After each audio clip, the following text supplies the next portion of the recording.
Assalamualaikum warahmatullahi wabarakatuh. Bertemu lagi dengan Ibu pada pelajaran Bahasa Sunda, di mana pada hari ini kita akan membahas tentang bahan uji untuk ujian sekolah ya.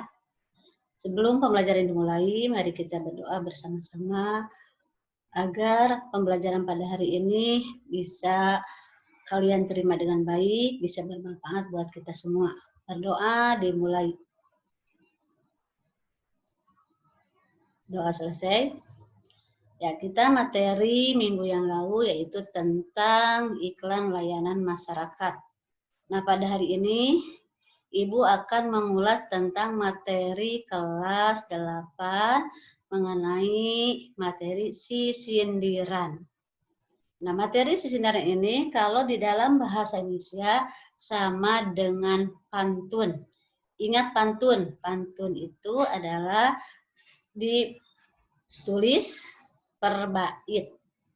Jadi 2 cangkang, 2 isi. Coba perhatikan materi pembelajarannya.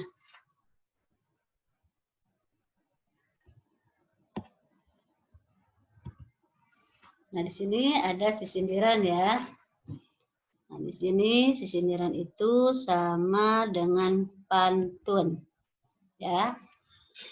Nah, di sini pengertian sisindiran itu sendiri yaitu atau nyaeta omongan atau pembicaraan yang isinya dimalibirkan atau disindirkan, tidak langsung kepada yang dimaksud. Kalau kalian nyindir teman kan gak langsung langsung ke orangnya, tapi disindirkan ke orang lain. Nah, kalau di dalam bahasa Indonesia, sisindiran itu suka disebut pantun. Kalian tahu pantun kan? Bisa dipakai untuk percakapan. Bahkan suka diselipkan dalam biantara. Atau kalian sering melihat orang pidato menggunakan pantun. Ya, itu sisindiran, disindirkan. Itu pengertian dari sindiran. Nah, sekarang memahami sisindiran. Sisindiran yaitu omongan yang isinya disindirkan atau kalau bahasa Sundanya dimalibirkan, tidak langsung kepada yang dimaksud. Seperti Ibu tadi bilang, kalau kita mau nyindir orang kan suka kepada teman kita, tidak langsung kepada orangnya langsung. Nah, menurut bentuknya atau wangunna kalau bahasa Sunda, sisindiran itu ada 3 macam, yaitu ada paparikan, ada rarakitan, dan wawangsalan. Ya, tolong diperhatikan, disimak di sini karena antara ketiga jenis sisindiran itu berbeda. Nah, sini kita bahas dulu tentang paparikan. Paparikan termasuk kepada bentuk sisindiran anu sorakna atau bunyinya berdekatan atau padeket kalau bahasa Sunda, serta murwakanti atau mirip sorak di ujung kata atau pada lisan pertama. Nah, pernah Ibu ajarin dalam istilah pantun atau sisindiran ada yang disebut pada itu bait, pada lisan baris, dan guru bilangan juga guru lagu. Nah, perhatikan contoh paparikan. Ngabuluku ngawalajar, kudu dibalada heula. Dina waktu rek diajar, hayu urang ngadaro heula. Nah, perhatikan di sini, tadi bentuk paparikan sama dengan pantun. Pantun dalam bahasa Indonesia 2 cangkang, 2 isi.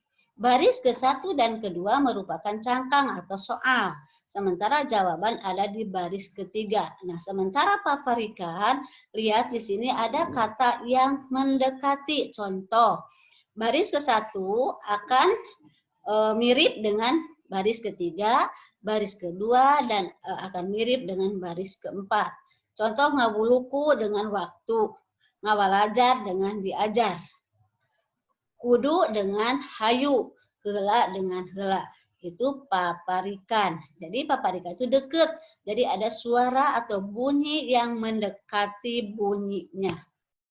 Nah, ciri-ciri paparikan berdasarkan kepada contohnya bisa disimpulkan. Ciri-ciri paparikan itu ada 4. Satu baitnya seperti contoh tadi, dibangun atau dibentuk oleh 4 baris, atau kalau dalam istilah bahasa Sunda padalisan. Jadi satu baitnya itu ada 4 baris. Yang kedua, baris ke-1 dan kedua merupakan cangkang atau soal. Sedangkan baris ketiga dan keempat merupakan isi atau isinya. Nah, yang ketiga atau C, jumlah suku kata, atau kalau dalam bahasa Sunda disebut ngang, itu setiap barisnya ada 8 suku kata. Itu selalu ya. Nah, yang keempat, bunyi ujung pada lisan adanya di ujung kata, baris ke-1 tadi akan sama dengan baris ketiga atau katilu. Sementara bunyi ujung pada lisan kedua akan sama dengan ujung atau bunyi suara di baris keempat. Makanya polanya AB, AB. Nah, selanjutnya. Nah, ya di sini adalah rarakitan. Coba bandingkan dengan yang tadi paparikan ya. Rarakitan hampir sama dengan paparikan, baik bunyinya maupun ciri-cirinya. Jadi nggak perlu ditulis lagi karena ciri-ciri paparikan dengan rarakitan hampir sama.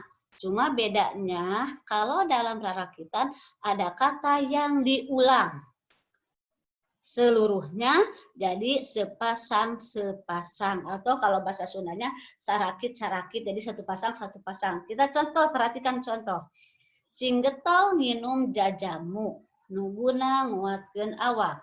Singgetol neangan ilmu, nuguna dunia akhirat. Lihat di sini, kalau tadi paparikan ada kata yang mendekati bunyinya. Sementara kalau rarakitan itu ada kata yang diulang. Di mana baris ke-1 dan kedua, dan ketiga diulang di baris ketiga. Lihat, singgetol akan diulang lagi persis di baris ketiga. Kata yang diulang di baris kedua akan diulang kembali di baris keempat. Itu kalau paparikan. Nah, di sini ada wawangsalan. Di sini agak sedikit beda kalau wawangsalan, di mana wawangsalan itu walaupun termasuk kepada jenis sisindiran, tapi bentuknya beda dengan dibandingkan paparikan atau rarakitan. Apa bedanya? Kalau wawangsalan hanya dibentuk oleh 2 baris atau 2 jajar, di mana baris pertama merupakan cangkang, sementara baris kedua merupakan isi. Nah, wawangsalan sedikit berbeda dengan paparikan. Di sini seperti ada tebak-tebakan. Kalau kita melihat sekilas tidak nyambung. Contoh, antena piring nu badag. Tahu kan antena? Suka dipakai di antena piring nu badag, piring yang besar. Sehingga garetol ka sakola. Di situ wangsalnya atau isinya parabola. Di mana? Nah, tadi sudah Ibu bilang bahwa baris pertama atau pada lisan kahiji, di situ ada antena piring nu badag. Kalian harus berpikir, kira-kira antena piring nu badag itu apa? Nah, jawabannya ada di baris kedua. Kalian di situ jawaban untuk pesir pada bola tidak ada, tapi ada yang mirip katanya, yaitu di situ ada kata yang mendekati, yaitu sakola. Jadi untuk menjawab wawangsalan, kalian harus bisa menyimak dulu di baris pertama, itu kalau wawangsalan. Nah, sekarang ciri-ciri wawangsalan. Nah, agak beda. Tadi ciri-ciri wawangsalan, 1 bait hanya dibentuk oleh 2 baris. Baris pertama atau jajaran kahiji merupakan cangkang, sedangkan jajaran kedua merupakan isi. Jumlah suku kata, setiap baris umumnya 8 suku kata. Ada wangsalnya yang nyambungkan cangkang dengan isi. Jadi harus diperhatikan, tadi baris pertama itu merupakan cangkang, tebak-tebakan apa sih kira-kira? Nah, adanya jawabannya di baris ke-2. Nah, di sini terakhir ada tugas yang harus kalian kerjakan, selesaikan wawangsalan di bawah. Nah, kayak tadi, kamu mencari wangsalnya. Nomor 1, alat hitung dipencetan. Kok kotor sumber penyakit? Kira-kira alat hitung yang dipencetan itu apa? Nah, jawabannya ada di baris kedua yang mirip katanya. Begitupun dengan nomor 2, drama dina televisi. Hayang ngajak anjeun nonton. Kira-kira apa tuh isinya? Yang ketiga, mesin ketik, make layar, dialajar ambeh pinter. Wangsalnya apa? Tebakan itu. Jadi pertanyaannya di baris ke-1, nanti cari kata yang mirip di baris kedua. Begitupun dengan nomor 4, sepeda maju ku mesin. Apa kira-kira yang sepeda maju oleh mesin? Paranti indit ka kantor. Nah, di situ ada kata yang mirip. Wangsalnya apa? Jadi tugasnya hanya menebak, sementara jawabannya ada di baris kedua. Nah, untuk pembelajaran hari ini, Ibu cukupkan sampai di sini dulu.